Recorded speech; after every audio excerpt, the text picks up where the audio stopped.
Alrighty, so I do not have an intro monologue prepared for this episode. Hey guys, it's good to be back. It's been a long time since I've played with the four of you. How are you guys doing? A little depressed. Pretty good. Not traumatized. Yeah. I did not traumatize a single person. At the end of it came in the night. When you guys sail away after the desolation of the Ricard dynasty, you guys had some supplies. You know about how long those supplies were supposed to last? It was like a couple weeks, right? Yeah, it was a couple weeks of supplies. Okay. So at this point, I want to say that you guys have been on the ocean, on the Bellend, as I believe it has been called. Your pink ship has been on the seas for probably 5 or 6 days at this point, as you've made your way away from Stoneholm without any particular direction. Now, I want to sort of spend this time, because the interludes were originally conceptualized as a place to do leveling. I want to spend a bit of time with each of your characters. So I actually want to start with maybe the person we spent the least amount of time with in the last arc, which is Kalt. So, Kalt, you are manning the wheel of the Bellend, and you've just dropped anchor as the Liberty has pulled up beside you. You spotted each other and rendezvoused, so you are sort of standing on the deck of the ship. I know that you didn't have very positive feelings about this boat the last time, but at least you know they are not here to harm you. Given what you have heard from Stoneholm and the Stoneholm massacre, I would like you to give me a good idea of what Kalt is thinking and feeling. Now, if I can get that little girl on that boat, she could slaughter the lot, and then we could take it as our own. How do I get her on the boat? Okay, so like at this point, maybe Captain Showalk, Bottlebrew, and Dennis have maybe boarded the ship and are walking around, but you are sort of hanging back. And maybe looking at the more pragmatic side of the tragedy that just occurred. Though you're chaotic evil, so it's probably not a tragedy to you at all. I don't know. Kalt told Maeve that it was pretty badass what she did. Yeah, that's true. That's true. I know that you, Kalt, also you had, for the sake of food, you had captured a couple villagers' bodies. Do you know if those would still be laying around, or are you okay, like, letting Edmund throw those off the boat? Yeah, there's no way I let those just hang around. No, he pushed them off the side of the boat. Fresh food straight into the water. What was your reaction to that? I mean, my reaction as a player... Sad face. My reaction as the player was like, no, I wanted that. But Kalt would have been like, there's always more villagers, I suppose. Holy shit. So, Kalt, you having... you sort of made the boat a little bit of a home. I know that you've etched some runes all over it. You've mounted the skull of Bell the Giant on the end of the ship, hence the name. Yep. And you probably are more familiar with this area and this boat than anybody else. So while you didn't have a whole lot of experience last time, we're still moving you up to level 5. And I want you to walk me through what it is you're changing with your character, and maybe how this relates to what your experience has been in this last adventure. So now I took another level in Wizard, so I got an ability score increase. So Kalt has used this time to maybe ruminate on what he has learned. He's become a little bit more intelligent. His intelligence is now an 18. And he's taken the chance to experiment with some spells. He now has, I think, Animate Dead and Fireball. But that's basically the big increases for my level at that point. Yeah, that's right. So what are your level? I know you're multi-class. What are your levels for each? So I'm a Cleric of Knowledge 1, Necromancer 4. Gotcha. Okay, very cool. So at this point, I didn't have a whole lot prepped for you because you are sort of like the unknown from the last adventure. I just wanted to sort of get a sense of what you're doing and thinking. So as I move around the ship, feel free to interject. Like you're just sort of meandering around, maybe uncomfortable with the fact that these people are on your boat when you could be leveraging them for something greater. So pipe up at any point. Mm-hmm. Ooh, now, I want to play with the kitty. Okay, so actually, Maeve, I'll be getting to you in just a moment. Next up, actually, I want to cut to Edmund. Edmund, you're sort of bracing yourself on the railing on the side of the boat. After a few days at sea, I think that you've gotten a little bit better at keeping yourself in line. Your nausea has sort of subsided, but I'd still like you to make a Constitution check for me. Alrighty, check or saving throw? Oh, let's do saving throw. I'm sure you have proficiency or something. Well, I am a paladin, but I am not level 6. So that is a 2 + 2, 4. 2 + 2, 4. Okay, so you have actually been doing pretty well on the boat, but as the Liberty slows down and pulls up beside you guys, this ship is easily twice your size. The wake of that ship sends a giant rocking motion through the entire boat, and Here it goes again. And a little bit comes up as Bottlebrew sets his foot on the deck of your ship. So I don't know if you want to try to choke that down, or if you're just like gonna let everyone see what you're dealing with. Yeah, no, I try to keep up like the straightest face I can, and just like, welcome aboard. Okay, so at this, Edmund, you standing there at the side of the boat. I'm going to say at this point, Maeve and Locke are elsewhere. I think either at the bow of the ship or below deck.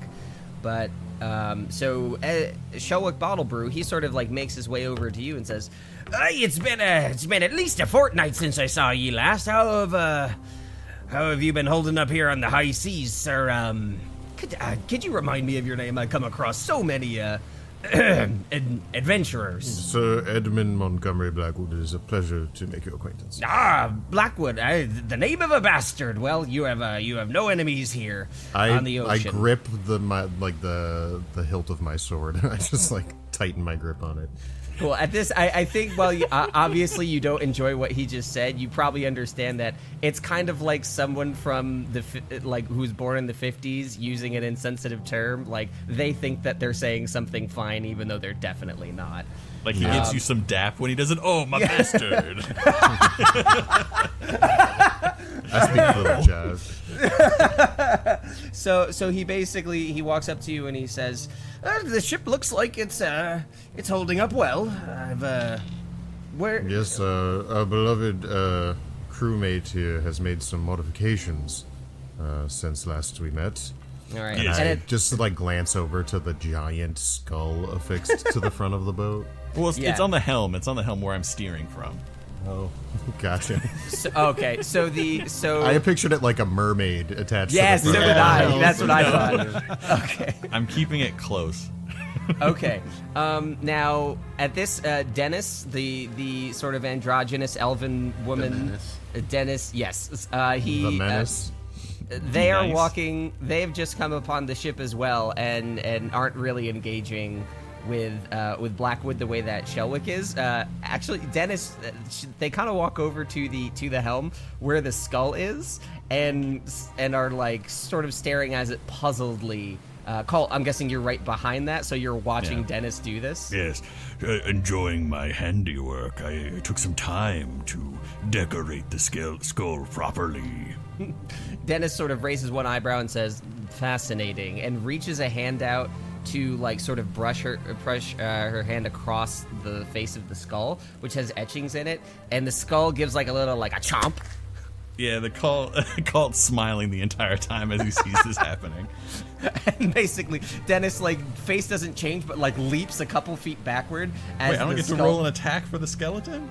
Would you like to? I would fucking love to. Cool, go ahead, roll them bones. And because I'm a necromancer, I guess at least a 16. At least a 16. Okay, so at that, as the skull on the head of the helm starts to chatter, its teeth do chomp down on the end of her finger, and you see a little bit of blood dripping off of there. You've roll a D4 or something for that'd be a D4 skull for a biting. bite. Yeah, I'm gonna consider that like an unarmed strike. 2 plus. Yeah, just 2. It doesn't have a Okay, strength modifier. so Dennis takes two damage. It worked! It worked! Shelwick and Edmund, Shelwick has taken you over to the other side of the boat, sort of like hand on your back. Dennis sort of like walks up next to you guys, is like, sir, I feel like, I feel as though we should not linger here. There are strange energies lingering around. And after a pause says, do you have a bandage? And then Shelwick... I'll lay on hands and just like cure that. My dearest apologies. My crewmate has been on the boat, I fear, too long. I think we know a thing or two about madness out here on the seas. Now, that actually brings me to a bit of a question here. A little birdie told me that Stoneholm has been receiving a bit of an odd treatment lately. What the hell are you guys doing out here on the seas? Oh, we are enjoying ourselves quite rightly. I just picture you like reading a popsicle joke right now, and you're just like, oh. So at this, Shelwick just kind of like looks at Kalt with a fake smile. He's like, and then tries to turn Edmund away, and he's like, it's like, listen, I tried to be friendly to those out here who have nothing left and need to fend for themselves. So, I think you've got to tell me here. Are you out here to stir up trouble?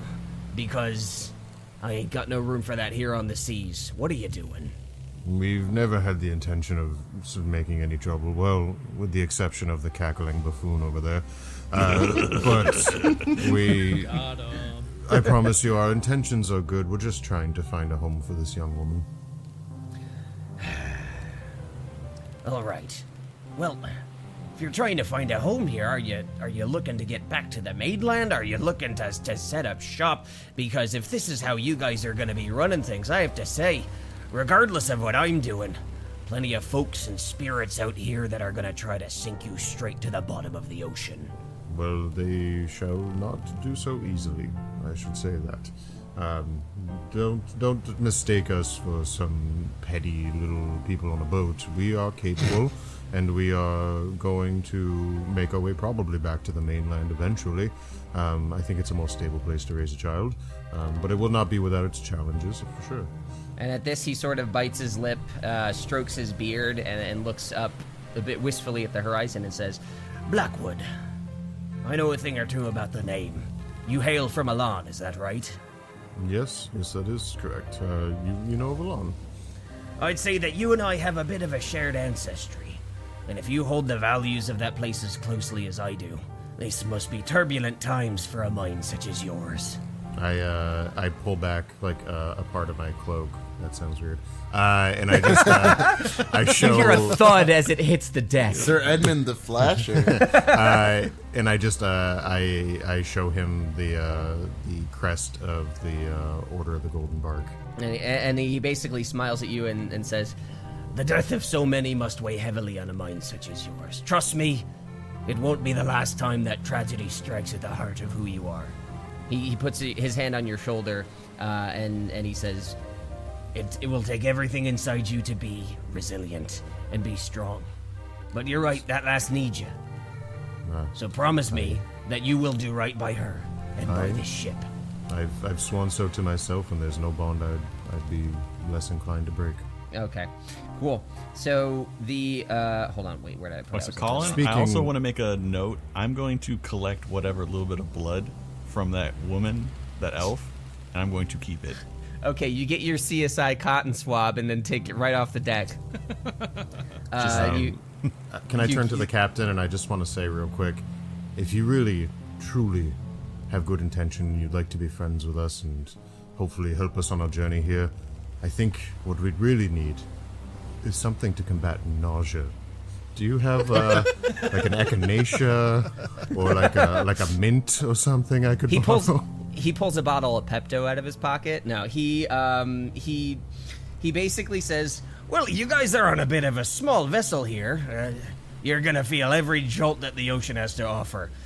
Maybe what say I give you a spin on the Liberty. And at that, we're going to cut away from this conversation. At this call, you know that gif of the guy like smiling and shaking his head yes? That becomes called just like, yes. Okay, so at this lock, where are you going to be on the boat? I know we're following, above board thing right here. Last time we recorded an above board interlude like this, it was before Saltmarsh released, so there were not official boat rules. Now there are. So if we're talking stat blocks, I'm using the keelboat stat block for the Bellend, though I am adding sort of like a below deck area with the fiction of the pink ship and the flat bottom. There would be more room for stuff like that. So there is a poop deck, a below deck, and a crow's nest. A poop Is deck. there an Odo deck? There's no Odo deck. Those are my cat's names, audience. Thank you. So, Locke, where would you be hanging out? What time of day is it? High noon. I'd probably be just walking around the deck then. Okay. I So think I'd be more toward the front of the boat, all right. looking out as we're traveling across the seas. Okay, so Locke, you are leaning against the front of the ship. With the anchor dropped, you feel it sort of like rolling gently up and down as the choppiness of the waters continue to move the boat in its position. Now, reflecting on what happened in the last arc, when we saw all those people die, I noticed that Locke and Edmund each took sort of a lot of care for Maeve, given the tragedy that she incurred. I don't know what that did for you, so I want to talk through maybe how you react to that and what's going on in Locke's head. I mean, I have a daughter, man. Like, that could have been my kid. Yeah. And I know she must be so scared, and I just want to be able to help her put that out of her mind, but there's no way you get over 70 people just dropping dead. Yeah. And I know she didn't mean to. Like, she's still learning her powers, she's still trying to figure out where she is in this world, but especially with Kalt, like, reinforcing that mindset, Edmund and I have to do everything we can to keep her sane. Yeah. So Locke, I think that... Brian, I hear you laughing. Yeah. I think it's because Kalt's journey is to make her as insane as possible. That's my guess. Kalt's not Yeah, we insane. got this real dichotomy going on. Kalt's So- not insane. He's sane like a fox. Great. Just great. Exactly what we need. So, Locke, I think that when you watch Maeve deal with the fear and the struggle, and I think she sort of like came to understand the gravity of what she did, but it's still something to process. But I think that you might see a little bit of your own daughter in that, and especially Right. when your wife had found out about the connection to the Black Tide, and that this sort of like mob was going to pin a bunch of stuff on you, and she believed it wholeheartedly. What was that like for the family? It was absolutely brutal. Like, the fight itself, we lived in such a small place. Like, Cindy was just sitting there listening to her mother berate me over and over and over, and I could see that she was scared. She had tears flowing, but I couldn't do anything. If I even tried to move toward her, my wife would just snap back at me, so I felt helpless. I felt powerless. There was nothing I could really do in that situation besides just let them go. And that makes me feel more guilty than anything, and I think I really care so much about keeping Maeve safe just because it's the only way I can kind of redeem myself, if not only in my own eyes, but in the eyes of the universe. Yeah.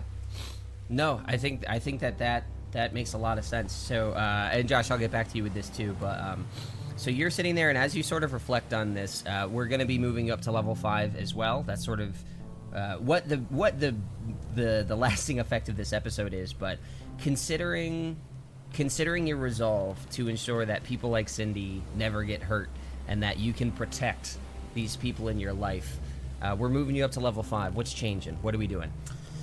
So, sadly, the fighter class does not get a lot of options when it comes to level 5. I'm pretty much locked into what I can and cannot do. But, like, for example, my own, what's it called? The martial archetype is the Eldritch Knight, and at 5th level, literally nothing changes for that archetype. Like, I go up to 5th level and I still know 2 cantrips, still know 4 spells, and I still have 3 first level spell slots. But from the fighter itself, I get the ability to attack twice, which is sick. It's going to be pretty helpful. Every time I make an attack, I can choose to attack again for free. I do still have the what's that shit called? Action surge too, so I can just like absolutely wail on somebody in a turn if I feel like it. Yeah. I do get a lot more health, so trying to be a little tankier, my proficiency bonus goes up, and that's pretty sick. But I think in general, I'm gonna start trying to spec into things that are more either protection oriented or more utility based that I can use to swing either the safety of the party or like something like that, rather than just going for raw emotional baggage level damage like I was starting out, because I was just so angry about the situation. I just wanted to take it out on a bunch of baddies. Yeah. No, I think that's great. As you sort of reflect on what it was like to lose your family, you resolve never to experience anything like that again, and you'll do whatever it takes to protect them. You hear the laughter of Kalt and of Bottlebrew behind you as they sort of meander about the ship. And I'm going to say that you walk over to Bottlebrew and Edmund as they're talking. And you have just heard Bottlebrew say, "Maybe we should take a spin on the Liberty," or something like that. And your ears perk up as you approach. The three of you are now sort of in dialogue. Edmund, Locke, what is your response to this? That you mean the rather large boat you've got there? If you're worried about losing your stomach, I promise that, well, you won't lose it quite as fast. Could you give us a moment? And I'm just gonna try to shuffle off with Locke here real quick to the other side of the boat. Just be like, I don't know that I trust going on a boat with a bunch of pirates. Yeah, I'm not quite sure what this guy's motive is either. He seems well-intentioned, but I can't imagine why anybody so focused on making sure that we don't cause trouble would live the life of a pirate. I think their whole modus operandi is causing as much fucking trouble as they can. Right? And I'm under the impression that maybe he's heard of our tales or our deeds, and I don't know, maybe he's trying to capture us. Maybe it's just paranoia, but that last little adventure we took didn't go so great, so maybe a little paranoia is good. I think it's totally fair. If he heard what Maeve did, he might be trying to exploit her or something. Can I roll a retroactive insight check on the captain? Yes. Oh, fuck. That's a 3 plus 3, 6. Okay, well, what are you trying to find out? I just want to know, does it seem like he's like, yeah, come check out my boat, it's pretty cool? Or is he more like, come onto my boat, people? It's, from what you can tell, it's more the former. Like, he seems to be in good spirits, just like the last time you saw him. I want to remind you guys that when you're looking at the ship, it has got a patchwork of a number of different things on it, and most of them seem to be flags from Atridian ships, Mage Lord ships. A lot of pieces of metal slapped all over the place, things that would maybe make it stronger, but it's you notice there are more of those flags dangled along the railings of the deck there, and they're almost like they're almost like hatch marks. Trophies? Yeah, trophies for each one. So specifically, you haven't seen anything that indicates he's going against what he's presented to you. But I do want to take a sec. So Edmund, you sort of weighing the risk to your party, that paranoia of consequence for what you guys have experienced. Let's talk a little bit about your leveling. Let's figure out how, because as a paladin, this has been rough for you. Let's talk about what's going on there.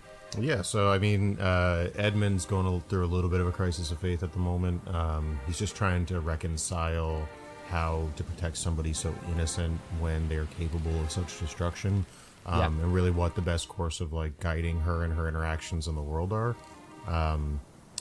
Obviously we won't be holding any more raffles anytime soon, but, but at least not with toilet paper as the tickets. Yeah, but as he kind of reflects, he harkens back to his vows and his oaths and protecting light in the dark and being a guiding presence in the world and being a force for good and justice. Through leveling up, level 5 is a big level for anybody who has any sort of martial characteristics and spellcasters. And because I'm a paladin and I got both of that shit, it's dope. I get an extra attack. Our base proficiency bonus goes up. I get level 2 spells. I think that's really it. I shouldn't have kept on that cadence. And I haven't rolled my health yet because I didn't know if we were going to do that all together, but I guess I could do that now if you want. Yeah, go ahead and do it now. get an extra D10 and 7. It takes enough time to role play. I don't need to go through every die roll. Yeah, no. So 7 plus 2 for my con mod. So an extra 9 health. That's pretty dope. That's about a quarter. I guess of I my should have rolled existence. that. What else? Yeah, if anyone hasn't rolled their health, go ahead and add that to your character now. Yeah, I did. It was a 6 BT dubs. Well, 6 plus my con mod, so I think I got 9 total.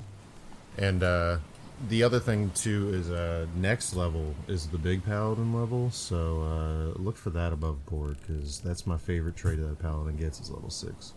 All right.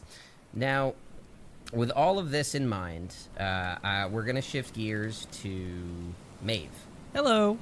So She's currently below deck, hanging out in like the hammocks, just kind of, I think right now she's looking for a little bit of time to herself to try to come to terms with what happened. yeah. So the cat. Have you guys named the cat on the ship? Fluffy.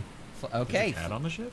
Yes. There was Ryan. There was a whole thing Colt last was time. on the boat You the s- whole time. No, but okay. I totally missed that opportunity. We'll get to that in a second. But Kalt is completely unaware that there is a cat on this ship. no, you're not, because last time that I played with you, you You took stuffed the the cat in a collar. bag and performed a seance on it for 10 minutes and threatened to throw it into the fucking ocean. Oh, yeah. Right, yeah. Oh, yeah, that it's a cat. solid I am point. so glad that you forgot there was a cat. I can't even imagine what we would have come back to. Just all wearing a cat hat when you guys come back. I don't know what happened to the cat. Just like a claw falls out of his mouth. You're wearing like a tail stapled onto your lower back. Oh, Colt God. the furry. I think it makes me very tsundere. Jesus Christ. Fucking Christ. So Maeve, you are sitting on one of the cots below deck as Fluffy sort of steps over you, just walking up and down your chest and your legs. Every time she walks up to your face, she sort of like nuzzles. Oh no, I said it was a boy cat last time. Every time that he walks up to your face, he sort of like nuzzles, pushes his nose against your cheek, and then turns around. That thing that cats do, where they somehow rub their whole body against you in a smooth motion. Doing that over and over again. Can you tell Colin is a cat person? I Yes. only have 3. So as this is happening though, and you're sort of mindlessly petting the cat, your mind keeps wandering back to the moment at the Temple of Kelish, and you are seeing in your head a clearer vision now than you've seen before. You obviously have the memory of the bodies collapsing, but suddenly you get a much more vivid picture of darkness creeping out of your feet and surging along the ground as it wraps its way up the legs of the dozens of villagers caught in the wake of your necrotic push. You are now watching in slow motion, in incredible detail, as the darkness pulses up the legs and begins to tear the flesh apart, and the blood spills out of the legs and then evaporates into a fine reddish-black mist, and it crawls up to their faces until their eyes go completely black, and they are all consumed by this overwhelming movement of darkness that overtakes the entire scene before 2 great glowing eyes come from the mist, and you hear a deep rumbling surge as you are overtaken by the horror of what you have done to these people. And as the eyes open wider to completely fill your vision with a giant basking glow of red, your eyes snap open and you are still back under the deck of the ship. You've been haunted by these visions, and Maeve has a bit of a unique ancestry, and you are probably coming to terms with what that may actually mean for you and where these horrors are coming from. So Maeve, what are you thinking? How are you dealing with this? So I think her general way of trying to cope with this is, she obviously she recognizes that she has, some sort of like deep innate power. She obviously she doesn't have like full control over all of it, and she's coming to terms that shit happens in the world, and you can't fix everything. But I think part of her, after this experience, I think one of her core ideals is now that she wants to help people who her magic detriments. So I think she's just coming to terms with that. She wants to make right any wrongs that she does. Sure. No, that's great. How has she been coping with the with this connection with whatever spirit entity or part of her psyche that she hasn't really encountered with much clarity before? I think, right now it's just kind of like something in the back of her mind, like that, she gets these, little visions of like what happened. She sees the eyes that, you described. I think she has like the idea that something is there, but, maybe doesn't have the faculties to like put that in place yet. If you want to think about it in a kind of an interesting way, by that wild surge, it is supposed to heal the person by the amount that they like hurt people by. So if you want to get kind of fucked up about it, Maeve may have felt good when it happened. No. Yeah. Okay, are you just role-playing Kalt in your voice now? No. That is the wording of the wild surge. You do 1d10 necrotic damage to anybody within 30 feet, and you are healed by the amount of damage you do. Yeah, it's the Thanos balance. Yeah. It's literally like a vampiric kind of thing that happened to her. I think maybe if she was hurt at the time, she definitely would have been like, oh, I feel a lot better now. But like, she was full health, I think. Yeah. So I mean, Yeah. you can kind of play into it. If you want to think about it that darkly, you can. Yeah, no, I'm absolutely not doing that. Okay. It's a cool idea, but so something to consider going forward as Wild Surge takes place. I'm curious to see how this becomes clearer to Maeve. But for now, as it's something that she just sort of brushes off with a lack of understanding, let's talk about what this means for the practicality of your character. Take me through what level 5 looks like for Maeve. All right, so as she's been kind of keeping to herself on the bottom of the boat, she has been practicing her magic a little bit. Oh, good. Yes. Oh, yeah. So, practically speaking, she's now level 5, which means level 3 spell slots, which is fucking sick. And the proficiency, I already had 20 charisma, so that's already, like, pretty okay. But yeah, so Maeve, she's been practicing magic. She's been doing a large reduce on the cat, so she's been making the cat bigger and smaller, just to play around, practice. Got a little and the pocket cat, I kitty? think, yeah. So the cat, I think, has been pretty cool with it, honestly. Yeah. So I think something that's interesting about this is last time Kalt, even though he has no recollection of it, revealed that the gems around the collar of the cat are spell focuses. So you might be getting it's probably maybe stabilized what you've been experimenting with. So it probably hasn't been quite as heavy for you dealing with this extra entity. Right. And so she's been practicing like the whole enlarge reduce thing, and she can also make things float with levitate as well. Oh crap! Hell yeah! Oh yeah. And she kind of when she cast the spell magic missile at the wolf things in the town square, she didn't really want to use that spell again, because the trauma of using it is what caused everyone to drop dead. So she also has haste, and she's been casting that on the cat as well to make the cat run around super fast. Oh my goodness, this is a level of beauty I never could have imagined.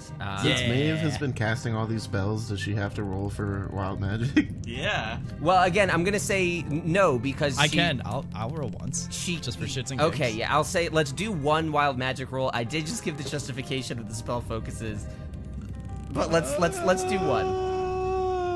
And also, guys, for my own sanity, Again. I got a 1. Fireball time, fireball time, fireball time, fireball time. So, come on. Does Maeve understand how wild magic works at all? No, I don't. Does she just think that the magic missile caused all those people to die? Well, according to what Matt just said, I think that Maeve does think that the magic missile caused that, and not understanding what this presence is, what those eyes and what that darkness means. Yeah, I think there is a pretty big lack of understanding about So what's she just actually thinks at play. that every time she magic missiles, 70 people are gonna drop dead.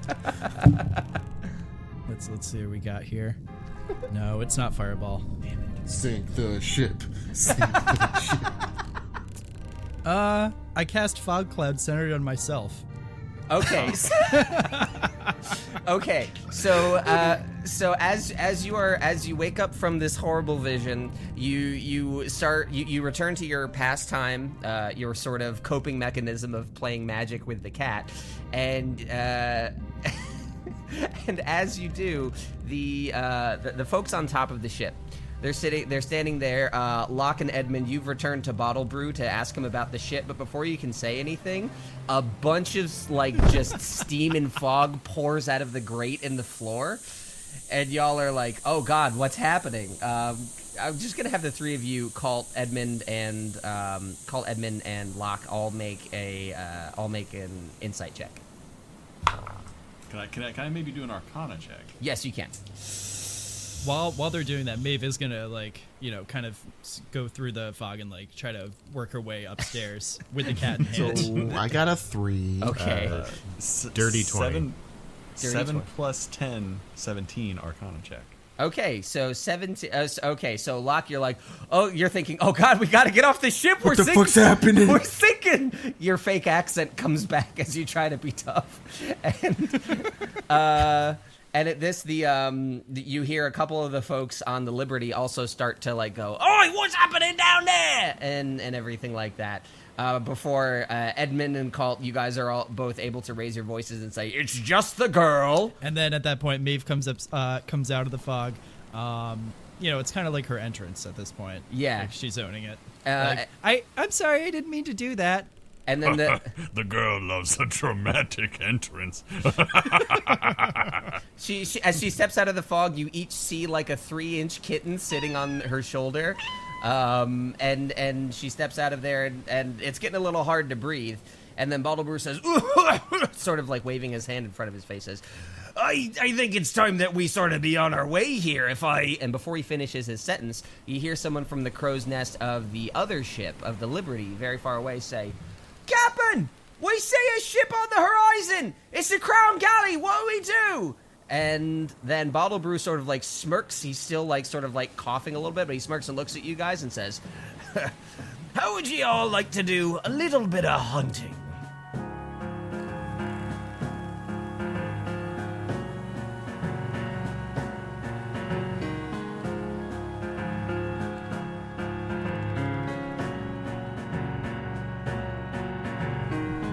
Ahoy, and welcome back to Dice Populi. It's me, Colin. I'm the headmaster of the Dicey Waters campaign, and more importantly, I am back as the dungeon master for this episode, which is called Below Decks. It is our second above board, our little transition episode, before we move into a new story. Now, this breakaway will be a couple minutes. I just need to get through some housekeeping stuff, and then we get you right back into the episode. I just want to talk to you guys about engagement, meaning stuff that lets us interact with you more directly. Obviously, there's only 5 of us, so we can't just all be close friends all the time, but social media is a good way for us to actually have meaningful interactions. We do stuff like we take listener names, which you're going to start hearing in the episode after this one, listener items, which should be coming then too, all sorts of things to stay involved. One thing that we did last month was we said we are going to set a goal, and if you meet it, you'll get a reward. I want to stick to that conceit, but we are changing it a little bit. We said that by the end of November, we needed 75 5-star reviews on Apple Podcasts, and we would give you a free PDF of It Came in the Night as an adventure that you can run playing Dungeons & Dragons yourself. We did not hit that number. I think that was really due to us not understanding the correlation between us making a request and you guys acting on it. So we're going to change this system a bit. Whenever we release a goal, and it might not be monthly, but whenever we release a goal like this, it is going to be a standing, it is going to have no deadline. So I'm going to change this one a little bit. We're going to say 100. If you can get us 100 5-star Apple Podcast reviews, we will release that PDF for free. And there's no deadline on that. So let's keep the momentum going. We don't ever want it to feel negative, like you guys missed out on something or anyone didn't do a good job. There is no good job. We're all here to have fun and have a good time and share that good time with each other. So once we know that the interest is there, we'll put in the work and we will get you that PDF. And to sort of double down on that goodwill, we have another goal that we're announcing for December. So both of these are active rewards that we're putting out there. If we can get plus 50 new followers on Twitter and Instagram, if we can get 50 new followers on those two platforms, then we will release a soundtrack for the music from episodes 0 through 4. So that is going to be a soundtrack that you can stream. Going to post it to Apple Music and Spotify, and you can listen to that. If you just want to play it while you play D&D with your friends, it's tailor-made for it. It's great. And there will probably be more soundtracks in the future because God knows there's more music than just those 4 episodes. But those are the 2 goals we have. Let's get to 100 reviews, and let's get to 50 new followers. If you do that, you get a free adventure, and you get a soundtrack you can listen to. Really, on our end, all we're looking for is finding the people that love the show. And if you need more of an incentive to follow on social media, we've been getting great fan art from Tamara Della Clark and Pretend Cap and Lizzie. They've both been doing wonderful renditions of these characters. The art we tweeted out for this episode was by Tamara. It's just pixel art of the Bellend that really captured the episode, and that's just something we put out as a part of the show now. So it's all been wonderful, and all we want to do is keep that rolling. So we'll be back in 2 weeks with a holiday special that is going to be full of surprises, and January is going to start off the new year with an adventure by Josh called Trouble in Paradise, and you'll get a sneak peek of that at the end of this episode. So thank you so much for listening, for engaging, sharing, tweeting, liking, blah, blah, blah, submitting, everything. It's all wonderful. Thank you, and enjoy the rest of the show.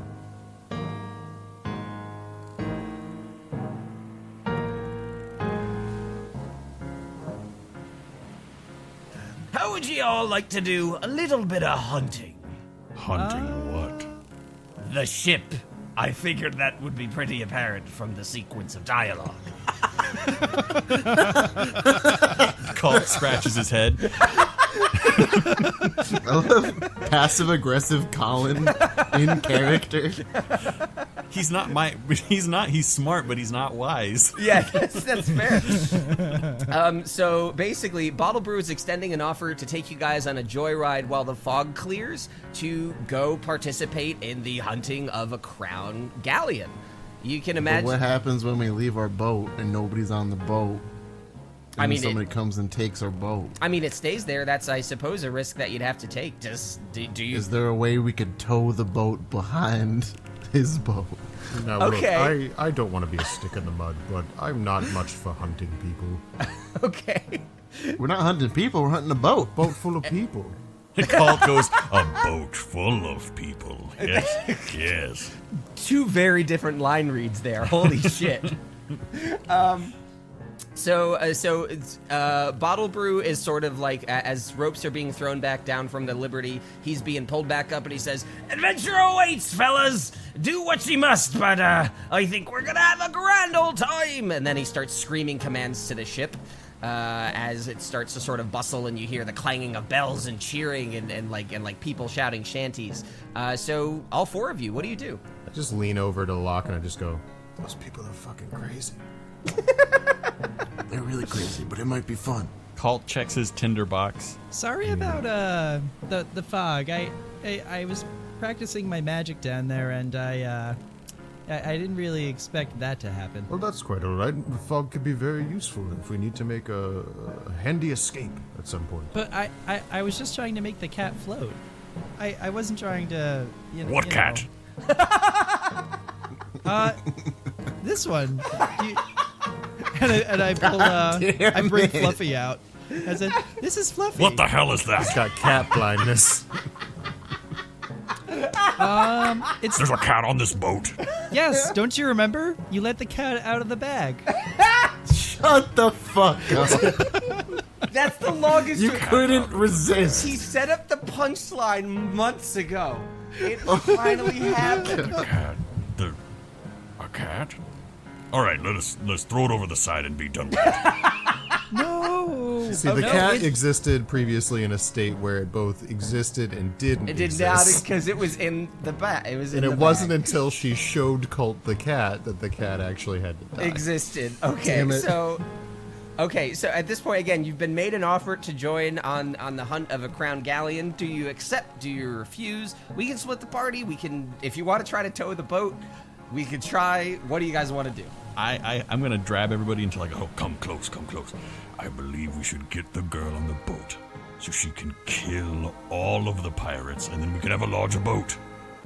I don't want to kill anyone else. I really really don't like don't that like idea. that. I want to the stay slightest. on this boat. As here. Colt gets excited, Belle's head begins to chatter even more loudly.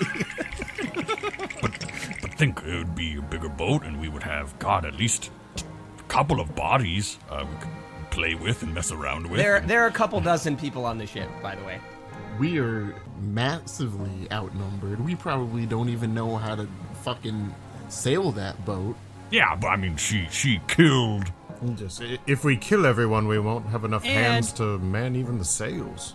Oh, I've got a way to get some hands on Also, the sails. I'm trying to control my power. I don't need someone to tell me how to use it. Oh shit! I'm just trying to set you free, girl. Good I'm guy, gonna Colt. I'm gonna snap my fingers in a Z formation and use taumaturgy to make it louder. You go pow, pow, pow as 3 cannons fire. No. Okay, so Colt has pitched this plan. No action is still being taken. It's totally up to you guys what you do next. I am a no. I seem to be the odd man out. You can totally go. We'll pick you up after you're done. But That seems like a lie. Colt, why don't you go investigate? It could be fun. roll inside. That seems like a lie. Well, I wouldn't want to leave my compatriots behind. Oh, no, we don't mind at all. You go have fun, honey. Have a good day. All right, Colin gets on the boat. All right, does anybody follow Colt onto the boat? No. All right, well, Ryan, Colin's gonna have a fun adventure and kill a bunch of pirates. All right, so Colt basically they say, why don't you go over there and man one of them cannons? And for those of you still on the Bellend, you see the Liberty pull off as the ship appears on far in the distance, and after it sails away for a couple of minutes. You guys still have anchor drop, but you hear the firing of cannons in the distance. And I like to imagine. I want to say Colt says something where he's like, man, a cannon. He's like, I am the cannon. and he kind of like, Oh, God, I'm not going to miss that. He opens it. He unzips his pants. see. The first two things you see is he's gonna launch off 2 fireballs at whatever the opposing ship if he gets a chance. So you guys are watching the spectacle of these 2 ships beginning to circle, maybe a couple hundred or maybe 2,000 feet away from you guys, as you see fireballs and cannons. I like to think that you hear the cannons as well as maybe Colt's laughter on the wind, as you see chunks of this other ship being blown off and boards flying off in all directions. I was That prepared. man's head exploded. So what are the 3 of you thinking as the fog clears and you begin to see this? Should we at least try to tell the people that Mr. Colt is gonna, hurt them? Maybe. I think they'll figure it out on their own. So you guys are watching this all happen. I'm going to say it's probably about like 15-20 minutes before you see that the crown ship has been completely sundered, and as its hull basically collapses and bodies are like, you can see them trying to grab onto wreckage Titanic style. That ropes are being dropped into the water as chests and bodies and clothes and weapons are being hauled up over the deck of the ship. And giant grappling hooks are pulling up entire chunks of the hull. Did we not just ghost him? I thought we were just going to leave. Well, you guys haven't taken the boat anywhere. You guys don't know how to pilot the ship. How hard can it be? I'm the only one. I was totally. You know, okay, hold on. Yeah, I like this. We're going to do this. So you guys see the ship being blown apart, and you guys are like, okay, let's get the fuck out of here. So the way that it works in the Salt Marsh rules is there are like 4 parts of the boat. There's control, movement, weapons, and hull. Those are the components. Do any of your characters know anything about any of those? Well, we don't have to worry about weapons. So there are only really 3 parts. We could do that. The 3 of us. Okay, so I'm going to have I'm going to have all 3 of you roll survival checks at disadvantage here. I didn't realize you guys were so against Colin. He's just a fun guy looking for a fun time. Colin, I'm using my Tides of Chaos to get advantage, so that neutralizes the the disadvantage. Jesus. Christ. I rolled a 16, Oh, but like it's shit. flat, so no mod. That's your lower roll? Yeah, I rolled an 18 and a Jesus. 16. Okay, cool. So I have got a a 9. 15 plus 1. Okay, cool. So 15 plus 1, unlock, you got a 9. So Maeve and Edmund, you guys sort of like head to your stations. Edmund, I'll say you take the wheel. Maeve, you start climbing, because you like being on the crow's nest. You climb up, you start moving some of the rigging around, and the sails like slowly start to unfold, like jerking down. And you scream for Locke to raise the anchor. Mr. Locke, can you raise the anchor? All right, so is that a strength check? Well, I'm gonna say that you get over to the anchor, and it's you've got the wheel there, and it's sort of like a little bit stuck, and you're having trouble due to your maybe not so great roll. It's taking you a while to realize exactly how this thing works. There's like a pin, like a large metal pin in the bottom that keeps it from spinning. Gotcha. So you're basically, I'm gonna have you roll a strength check here. I'm gonna use this for a couple things. Okay, I got a 14 plus 4, so 18. So with an 18, you hear Maeve call out to move the anchor. You push against the wooden rods that allow you to sort of like walk around in a circle, and it is not moving. And at this point, the ship is the Liberty has just destroyed the other ship. Kalt is very happy, and Edmund is kind of like, "We gotta get the fuck out of here." And you are just having so much trouble moving the actual winch. Do either of you guys want to go check on Locke and see what the holdup is? Yeah, no, I'll go help him with the winch. Okay, cool. So you go down with your roll. You're immediately like, "Oh, God damn it!" And you just see the pin and you pull it out. We can just be like,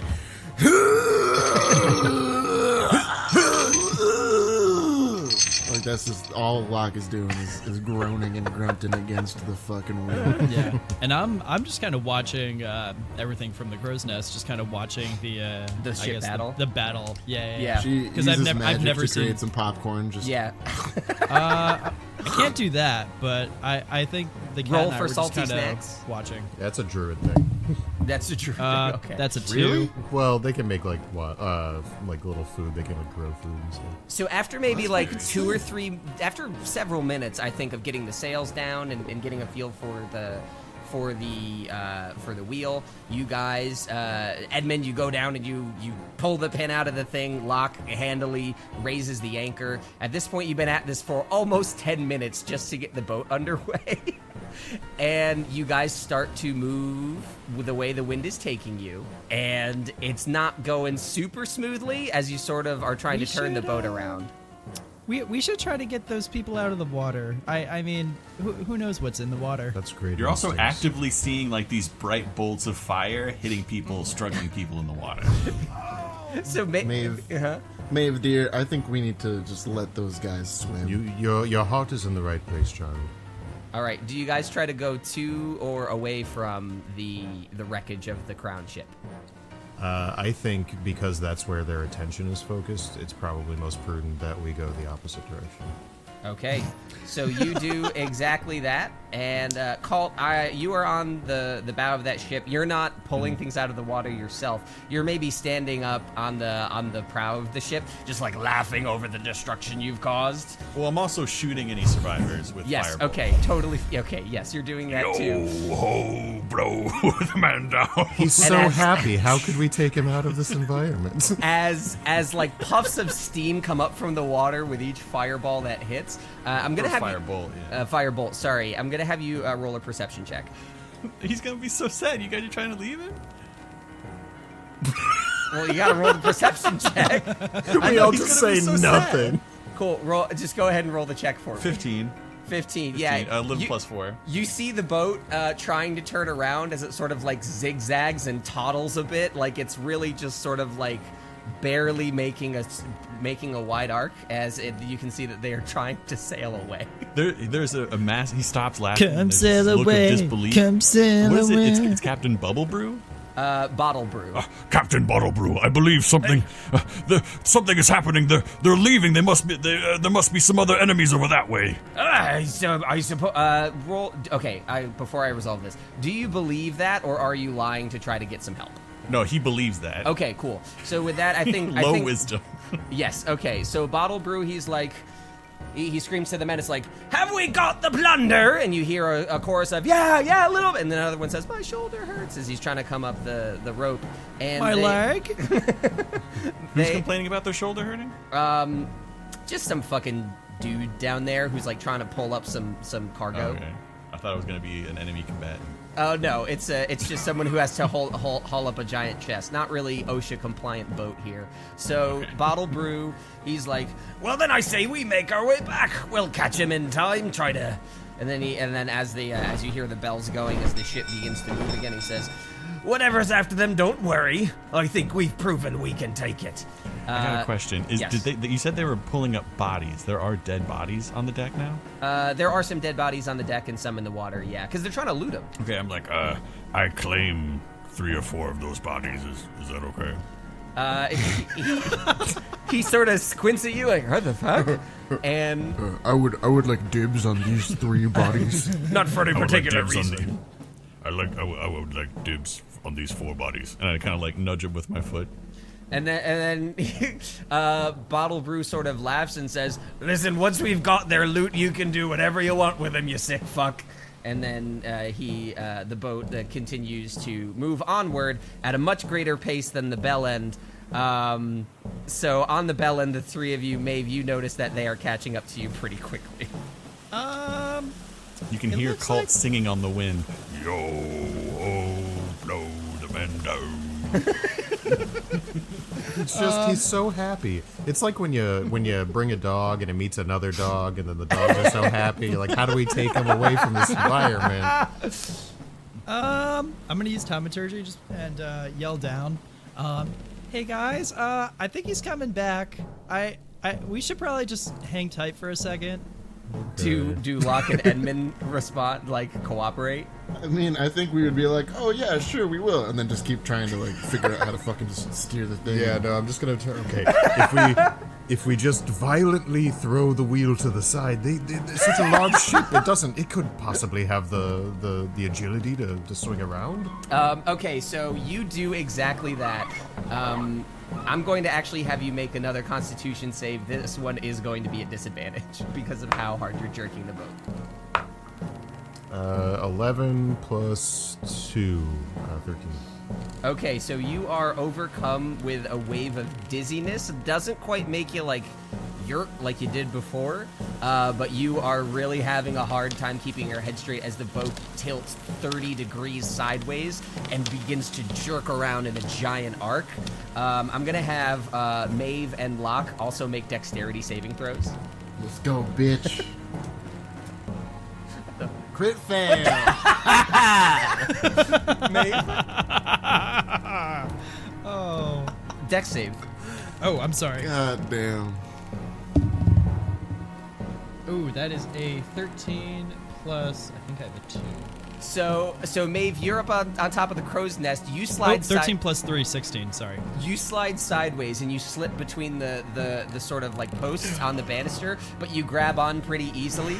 The little What does the cat do? The little cat is on your shoulder and slides off, and it extends its claws and it's hanging onto your shirt, sort of flapping in the wind as the both of you are sort of dangling off the side of the boat. You have a good grip, so it's just a dramatic Wasn't image. she in the crow's nest? Yeah, that's where she is. That's all the way up there that this is happening. Oh, she's hanging off Yeah. the side of No, the I'm crow's nest. gonna let go. I'm gonna hold the cat. I'm gonna cast levitate on myself to Okay. Slowly lower myself down a bit. Okay, and you're holding the cat, which is now full size. Yes. Okay. Now, should I roll because I used the Tides of Chaos? to counteract the disadvantage from before. Yep.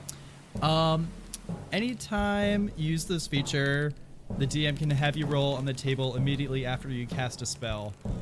So should I just roll? Yeah, please. For wild magic? Okay. Oh, that's a 19. That nothing happens. Okay, so you do this. You manage to sort of save yourself as the boat sort of rights and Edmund starts to sort of get his wits about him. Locke, you have slid across the side of the boat and bounced clean into the fucking water. You have gone overboard. What? Crit. How? I'm so big. There's no fucking way I slid through those shits. No, you didn't slip. It's at a 30-degree angle. You slide, hit, and bounce into the water. You did not slip through the way that Maeve did. Whatever, dude. I'm so heavy. I'm so heavy. He's not heavy, baby. He's my brother. Fine, you break the banister because Kalt has been carving into all the fucking wood. And you just blow straight through the side. You now have a broken rail. A crit fail. I gotta do something.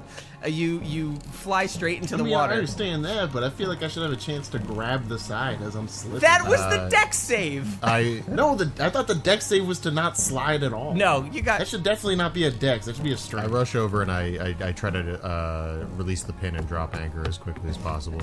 Okay, so you do that. The boat jerks forward. Maeve, you're still floating down slowly. So as it like lurches forward, it catches your feet, and then you are now standing on the boat as it rocks safely And I'm holding the soundly. cat. And you're holding the cat safely and soundly. Locke, you are in the water. Edmund, what are you doing? I grab rope and I start throwing lifelines out. Okay. Locke, I think that once you're in the water, like, you're fine. You're not really worried. You're just caught off guard. No, man, I'm in full armor. I'd be sinking. Oh, shit. Okay, that's fair. I guess I didn't realize what... I have chainmail on. Okay. I assume I'd see what happened, right? Yeah, you see what happened. Okay, so I'm gonna rush over to the side and I'm gonna cast levitate on Locke as well to lift him out of the water. Okay, so you...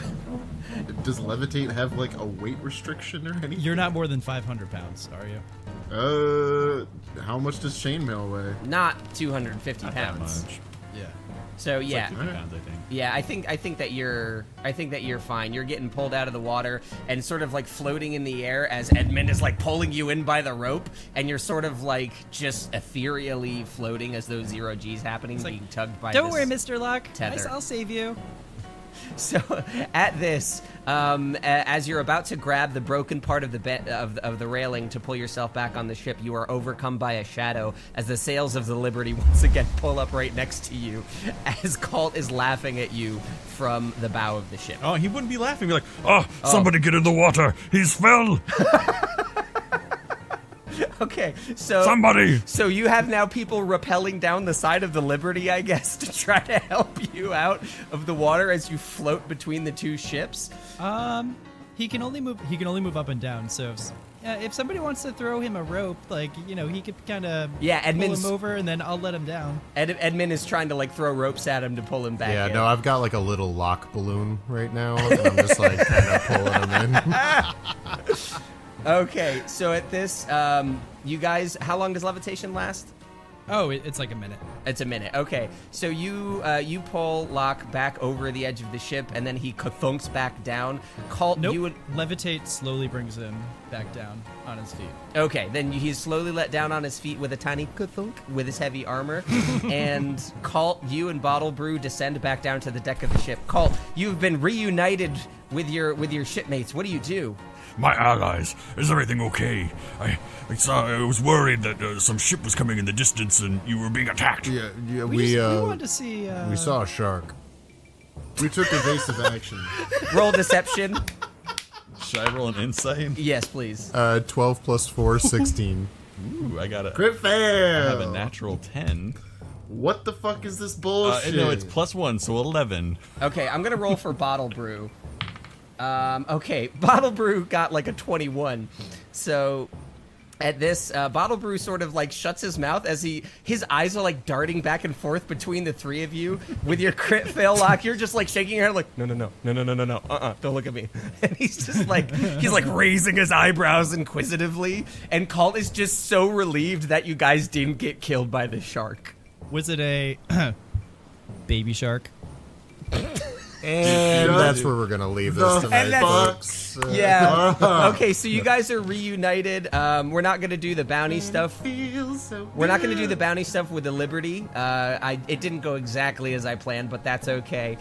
With that, though, I'd say that Kalt, you managed to swindle a little bit of gold and weapons as well. Not swindle, but they give you some for helping with the raid. So you guys now have my 4 bodies. Yeah, and so you hear the What kind of weapons we talking? swords, halberds, and shields. Anything better than just like normal basic shit? I think that you would probably have. I think that some of these. I don't want to take too much time right now, but yeah, I would say some of them are magical. If we want to use those next time, I'll just have you guys roll that. Josh, is that okay? Okay. If you guys want to take stuff from the boat, can you just roll for like magic weapons? I have some ideas. Yeah. We'll Okay, touch cool. on that. Yeah, I'll let you guys resolve that next time. So yes, there are some magic weapons. We will get to that a bit later, but at this point, the Liberty departs as you guys, maybe with a renewed sense of vigor, and Friendship. and- Renewed sense of friendship. a renewed sense of friendship. Is that what they call it? Basically, at this point, what I wanted to have happen was to sort of get you guys out of the dumps a little bit, and I think everybody's got something to chew on. Yep. We've all leveled up. Kalt is happily reunited with his new family, who loves him dearly and would never lie to him. I told you guys, he is an opportunistic cannibal anarchist who just wants some friends. Best Tinder profile ever. All right, so at this, the sun begins to turn into a bright orange as dusk begins to set upon you, and the Liberty fades into the distance. And you each now, with a bit of extra power, knowledge, and comfort, begin to sail off yet again, knowing that Into the sunset. But I'm assuming we got supplies too, right? yes, Like yes, from you did. Bob. Okay, cool. Yep, yeah, you were able to get the. I'm just gonna say that we auto stock up on like some extra food, so you are rejuvenated as you have this new plunder, these new goods, and as you sail away, Josh, I'm gonna hand it over to you. So as you guys sail off, having gone through a couple of turmoil laden adventures here, a lot of death, a lot of destruction, you're actually set a little bit at ease by the presence of a wide open ocean. It speaks to possibilities and adventures, and a sense of calm washes over the party. The salty mist spraying up from the front of the boat as you pick up a good headwind, and you find yourselves just kind of drifting off in towards the sunset. And as you guys kind of settle into the night, as the golden sun sets, everybody just roll a perception check for me. Oh boy. Let's see if I can keep my crit fail streak going. Oof, not good. 4 + 4, 8. 2. Wow. I got an 18 + 1. Okay, so Maeve, you having ascended to the crow's nest, you've got the prime position here, and off in the distance you just see a couple little flashes of light, and it quickly dawns upon you that, oof, there's a storm coming. There's a storm coming.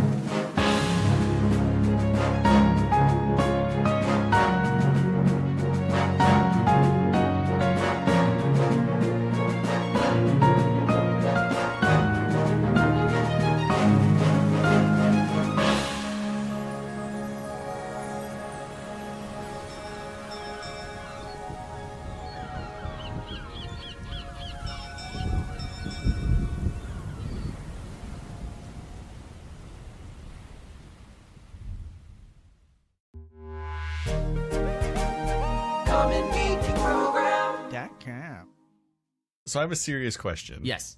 What were you guys gonna do if you got away? Would I have to roll another character? No, I have a couple ideas that I would have worked in. Don't worry. Yeah, if you guys had rolled especially well, I think I would have turned. Originally, my plan for this was to have it be where you guys get on the Liberty and you chase and hunt a thing. But we took a bit longer with the character stuff, which is good. So I didn't really have time to do that full thing. So I Also, would have like I would the have turned it Liberty- into chasing the Bellend. That's what I would have done. Yeah, like the Liberty would have just been able to catch us. Yeah. It's, Yeah, no, it's done that in the past. There's no reason it can't do it. Man, you guys are so mean. Cult's done nothing but try and be helpful and love you guys. and try to corrupt the mind of a young child. No, he I hasn't. feel like done that at Edmund and I all. have to be parents to two idiots. Hey, Cult's not an idiot. He's super duper smart. He's not wise. He's just not wise. I so love the idea that Kalt thinks you guys were like, oh, I'm so glad you're safe. That's my favorite part of this. No, literally, that's what that I is his know. thought. He It's so desperately good. wants friends. I'm so glad and that you shark guys are his didn't get you friends. guys. Yeah. I really want the two dads storyline to just keep developing. Me and Edmund just like give each other the side eye across the battlefield. I'm the Cult is Uncle like the- Jesse of yeah, this the group. uncle. I gotta be the bad influence. You're still a child in my mind. Oh man, does that make me Bob Saget?